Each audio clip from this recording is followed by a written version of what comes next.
Mary, play Grimstock. Once I'd been offered the job, I then had to have a meeting with Carl Davis, the composer, to check whether I could play the piano. And I had slightly lied in the audition and said that I did play the piano extremely well. And I had played the piano at school, but I hadn't played it for at least 9 years when I went to the audition. So I then had a very, very quick few piano lessons before meeting Carl Davis and went and did the most appalling rendition of Moonlight Sonata in his amazingly beautiful house on this extraordinary grand piano. And I thought, I'm going to lose the job now because I've just humiliated myself and it's obvious that I can't really play the piano that well. And I remember leaving his house and ringing my agent and crying down the phone and saying, I've lost the job, I'm so sorry. And they called and sort of they called my agent a few hours later and said, oh, it's great because she plays the piano as badly as Mary Bennett.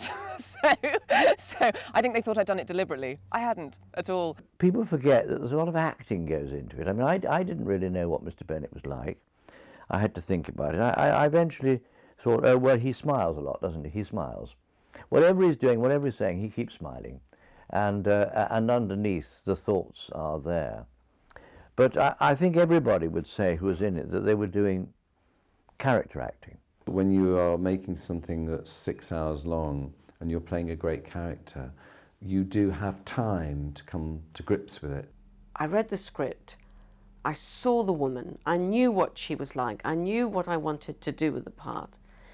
And we went for a read-through at the BBC. And it was quite a pressured occasion because we read all 6 episodes. So we were there sort of all day and we each had our places with our names in front. And I think there were about 100 people in the room, all the actors and all the makeup and production, design and lots of producers all sitting around this table. And it was very frightening. I had the first line as well, so I was particularly worried. I thought I'd just quickly nip to the loo and just make sure I was absolutely ready.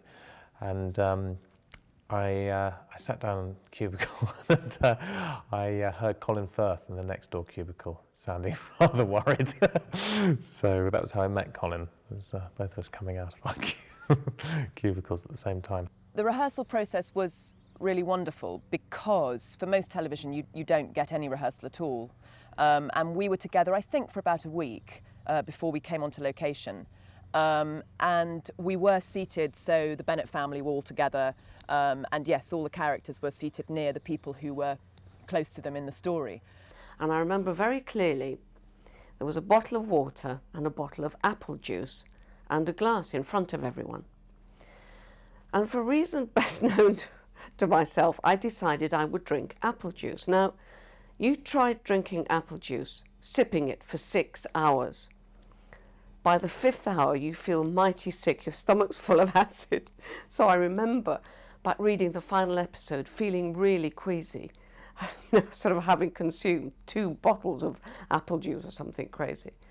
But I decided on that day that I would go for it. I wouldn't sort of just do a quiet, gentle reading, but I would, really jump in the deep end and have a go and see what happened. And Simon Langton and Sue Birtwistle, the director and producer, were very, very pleased because I think they felt that because I did that, it encouraged other people also to bring their performance up and so that they could really hear the piece and hear what they'd got. I worked with Adrian Lucas, in fact, at the same time I first worked with Colin Firth. A film called Dutch Girls, and they both played 18-year-old schoolboys on a hockey trip to Amsterdam. So they were both in their school blazers and caps. I think it turns up now in the porn section of video shops occasionally. It wasn't at all Dutch Girls. So people get very disappointed. I won't give you the stories of that, but let's say that art lived down to life. And in fact, night 1, very early days at least, I went up and he and I got absolutely hammered in the hotel bar. And he said, I better I've got a bigger room than yours. It all sounds very boys with toys, doesn't it? And I said, yes, you probably have. You were playing Mr. Darcy. He said, right, come back to my room. So I went back, because he had a jacuzzi in his room as well. Cut a long story short, we ended up drinking quite a lot more and ended up in the jacuzzi And Joanna David came in and took one look at us and was shrieking with laughter and said, I've got to get a camera and get shots of this. So we were there like, you know, over here. And the next day, Simon Langton came in and went, oh God, what have I done? You know, casting you two together. We stayed in the Old Bailey Malmesbury, it's beautiful hotel stroke pub. And I know it sounds terribly embarrassing now, but Adrian Lucas and I both play the guitar, he much better than I, and I think he'd taken his or I'd taken mine or something, or maybe we both had them. And one night after a sort of extended meal in the dining room there, we were sort of playing something, James Taylor, or, you know, down in the dining room. And we got a member of the staff came in and said Lucy Breers had asked, you know, she was in bed trying to get some rest for filming early the next day and will be stopped. It was totally scrambled, the shoot dates, in terms of the story. So we filmed a lot of the stuff that comes right at the end of the story. We filmed right at the beginning, and even though I don't appear for, I think, you know, hardly at all as Mr. Bingley in episodes 4 and 5, I was filmed regularly over the whole 4-month period that we shot it. I think the shoot was about 22 weeks with for most of us a hiatus in the middle when they went off to do Pemberley. The first week we mainly filmed with Jennifer and Colin, Darcy and Elizabeth, and Mr. Collins and his wife, and Lady Catherine de Bourgh. So we were filming at Huntsford, as it were.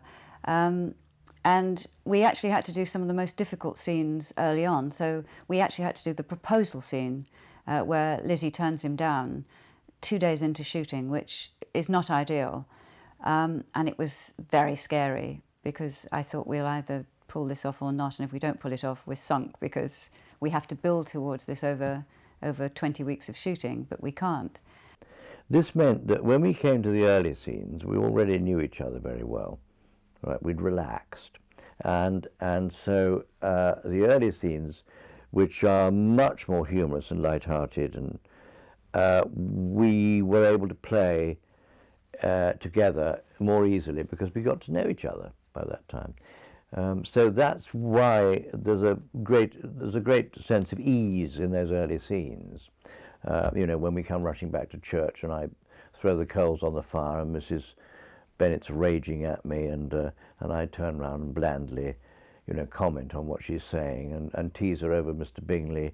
All those scenes were done late on, so, you know, we'd already got a sort of ease with each other by that time. I remember the early scenes that I shot were actually when Mr. Collins was already married, so you don't do it in sequence, obviously, and we went up to a lovely sort of rectory in Tay in Leicestershire to shoot that. In fact, it was quite near the house, that Belton House, that was used for Lady Catherine de Bourgh.